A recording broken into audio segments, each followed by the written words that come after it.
What's going on, everyone? Welcome to another video. So we are gonna cover graphs of quadratic functions.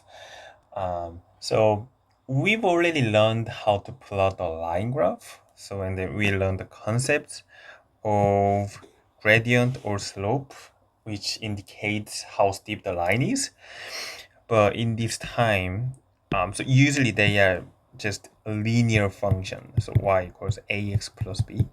So now we are gonna get into quadratic functions. So the highest power is 2, ax squared plus bx plus c. So for linear graphs, you got these lines, and for these quadratic functions, we will see parabolas. Yeah, like this. You can see one example here. And then it could be on the other way, you just flip it upside down, and then like you sometimes see like this. So basically, yeah, this is also kind of a different form of parabola. Yeah. So it could be overwhelming just to learn quadratic functions. Yeah, because I already covered about the Cartesian plane and um, plot a graph or coordinates all that, but quadratic functions could be really difficult at first. So we are not gonna cover everything in this video. So let's just get used to some terms that are really important in quadratic functions, and there are four of them that I want to mention in this video, but actually two of them are things that you already heard. I'm pretty sure. Yeah, these two are x and y intercepts. Those are two. And then the other two terms are axis of symmetry and then the turning point or vertex, in other word. Vertex. Yeah. So, what is axis of symmetry? You can see you can see this parabola here. I'm gonna just draw one quickly, and then parabolas are symmetrical. So basically, there's a line in the middle, and then this parabola is the same on either side of this line. So like from here, the right side, and then the left side, it's like basically the same. Yeah, that's what I mean by symmetrical. And then we are gonna call this line the axis of symmetry. So this line is really important.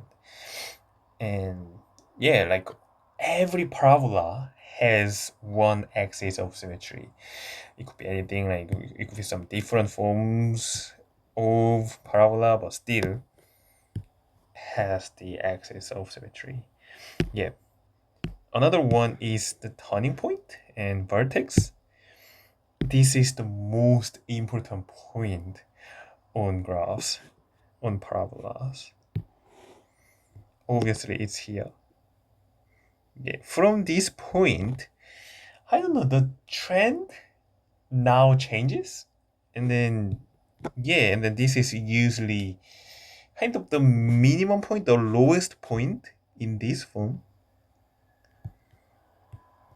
Think about here, like as for the height, this is the lowest point, and the other form, this will be the turning point, and then this is the highest point. Yeah, so like, they look pretty special compared to other just random points. So actually, let's actually draw some graphs ourselves. It's just numbers are just too big, I think. Yeah. When we learned linear graphs, usually functions look like this. 2x or like 2x maybe minus 5. Yeah, just the number is too small, like to see, but you can see like it's like here minus 5, and then usually this number here, this 2, is the gradient, the number next to x. Like that's what we learned from the linear graphs. Next one, y equals x squared. Yeah, it's just big parabola. I'm gonna type some random numbers just to see if this is consistent. 3x, maybe minus 6. Yep, this is still a parabola, but just, a little bit in a different position maybe. Yeah, and then when you see the negative value, right next to x squared, the coefficient x squared, then now it's flipped. Now it got upside down, so it has the highest value, like I mentioned. Yeah. Anyway, this is the graphs of quadratic functions. So, and then, like I said, we have two more concepts to learn: x and y intercept. This is not a unique concept only for quadratic functions. We also learn these like in a linear graph. So like this, we have y-axis and x-axis. This is y-intercept basically. Is where the graph crosses the y-axis, and this is x-intercept. I should write the intercept. X-intercept. And then we also learned how to find those points when you know the function. Let's say y equals minus x plus 5, and then you just let x equal 0. What am I doing?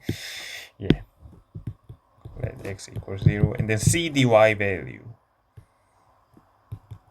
When x equals 0, then it just disappears, and then we have left only 5, and so y equals 5. Then you got the coordinates 0, 5, and 5 will be the y-intercept. Same goes for x-intercept. Let y equals to 0, then you got the x value, then that will be the x-intercept. So yeah, it's the same in quadratic functions. Y equals ax squared plus bx plus c. Then let's do the y-intercept first because it's like way easier. Let x equals 1. Then this will become 0. A times 0 squared plus b times 0 plus c. So these two will disappear and only c left. So that's how we get y equals c. So y-intercept in quadratic functions usually just a constant, like the number at the end, c in this case. What about x-intercept? This is where the factorization and then solving quadratic equations come in. Yeah, because we have to let y equal 0, and then we just simply get 0 equals ax squared plus bx plus c, and then you have to solve this equation. Then you are gonna find, I'm pretty sure, like not all the time, but most of the time, you will find the two values. Then actually in quadratic functions, we not all the time, like I said, but we usually have two intercepts, x-intercepts, but y-intercept is always 1. No argument there. Yeah, so probably in the next video we are gonna go over some sample questions and then maybe move on to the next topic, next maybe next terms or something. Yeah, thanks for watching.